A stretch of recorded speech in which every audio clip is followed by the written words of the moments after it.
पाकिस्तान में मुकर्रर वक्त पर शफ़ाफ और आज़ाद इंतख़ाबात करवाए जाएँ। इंतख़ाबी अमल को पाकिस्तानी क़वानीन के मुताबिक आगे बढ़ाया जाए।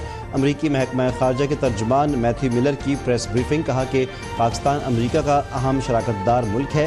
पाकिस्तान के साथ ताल्लुक़ात को कदर की निगाह से देखते हैं।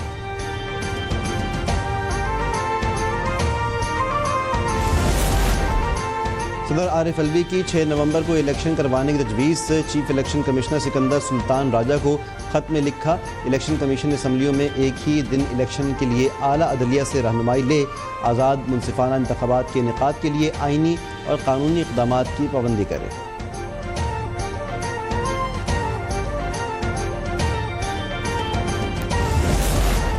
इंतख़ाबात की तारीख का ऐलान करना इलेक्शन कमीशन का इख्तियार है। मरदमशुमारी के बाद हल्का बंदियाँ आइनी अमल का हिस्सा हैं।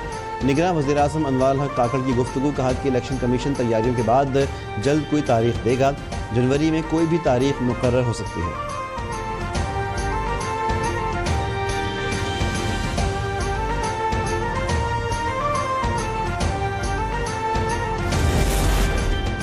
आइन के मुताबिक आम इंतख़ाबात की तारीख का ऐलान इलेक्शन कमीशन का इख्तियार है। वफाकी वज़ीर क़ानून और इंसाफ अहमद इरफान ने वाज़ेह कर दिया। सूबाई वज़ाए क़ानून से मुलाकात में कौमी और सूबाई इंतख़ाबात एक ही दिन करवाने पर गौर। शफ़ाफ इलेक्शन पर सलाह मशवरे।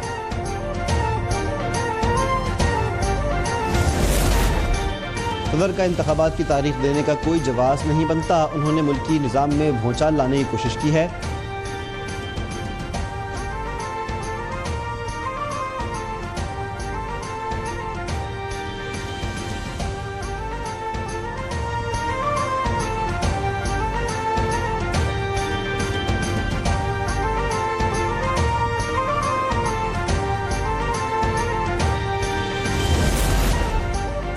सदर के ख़त की कोई अहमियत नहीं। उनके पास इंतख़ाबात की तारीख देने का इख्तियार नहीं। वो ये नहीं कह सकते कि इलेक्शन कमीशन इंतख़ाबात करवाने का पाबंद है। लीगी रहनुमा राना सनाउल्लाह की गुफ्तगू। कहा कि आरिफ अलवी ने ख़त राय के लिए वज़ारत क़ानून को भेजा। वो इस राय के पाबंद हैं। हल्का बंदियाँ 30 नवंबर को मुकम्मल हो जाएंगी। उसके 54 रोज़ बाद इंतख़ाबात होंगे।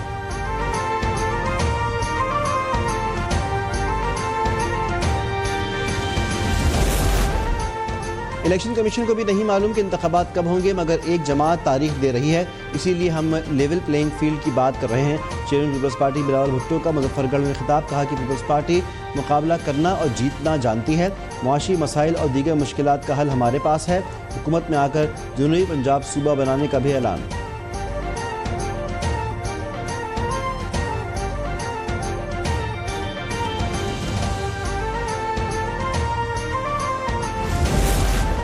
पीपल्स पार्टी की सेंट्रल एग्जीक्यूटिव कमेटी का इजलास आज होगा। साबिक़ सदर ज़रदारी और चेयरमैन बिलावल भुट्टो लाहौर पहुँचेंगे। इजलास में आम इंतख़ाबात और सदर की ख़त समेत मौजूदा सूरत हाल पर गौर होगा। पीपी रहनुमा शर्जील मेमन ने कहा कि लगता है कि आरिफ अलवी ने दबाव में आकर ख़त लिखा।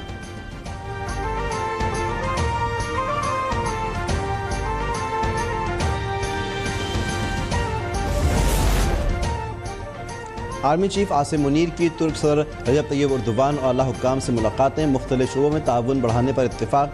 आर्मी चीफ ने खित्ते में अमन व इस्तेहकाम बरकरार रखने के लिए तुर्क फ़ौज की कोशिशों को सराहा।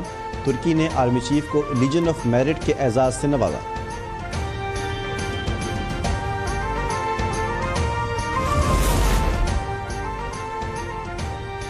पाकिस्तान में ऑस्ट्रेलियन हाई कमिश्नर नील हॉकिंस की लीगी नायब सदर मरीम नवाज से मुलाकात। बाहमी दिलचस्पी के उमूर पर तबादला ख्याल। मरीम नवाज ने कहा कि दोनों मुल्कों के दरमियान मुस्बत और दोस्ताना ताल्लुकात खुशाइंद हैं। ज़ियारत सरमायाकारी और तालीम समेत मुख्तलिफ शोबों में ताल्लुकात को मज़ीद फ़रोग़ देंगे।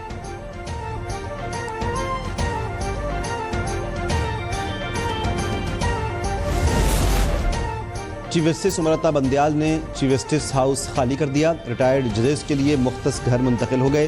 वो 16 सितंबर को रिटायर हो जाएंगे। नामजद चीफ जस्टिस काजी फाइज ईसा 17 सितंबर को हलफ उठाएंगे।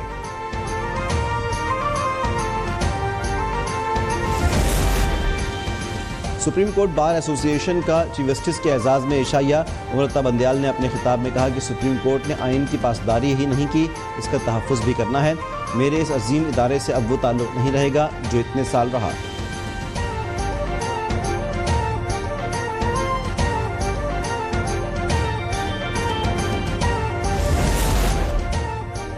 मुस्लिम लीग नून का 16 सितंबर को यौम निजात मनाने का ऐलान। अताउल्लाह तारा ने कहा कि इस वक्त अदलिया भेस बदल कर काम कर रही है, अदालती बेंच मुशावरत से नहीं बनाए जाते।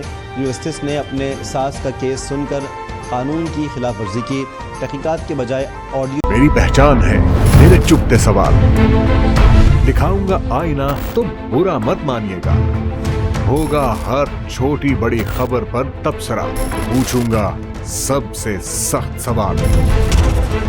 हक वो सच है मेरी आवाज, इस आवाज को दबाना नहीं, बहा ले जाऊंगा हर रुकावट, क्योंकि मैं बहता सैलाब हूँ। देखिए अब तक डॉक्टर दानिश के साथ। आशूब चश्म मर्ज एक से दूसरे शख्स में मुंतकिल होता है। मुतासरा शख्स अपना तौलिया, तकिया और साबुन न लग रखे ताकि ये मर्ज दूसरों में मुंतकिल ना हो।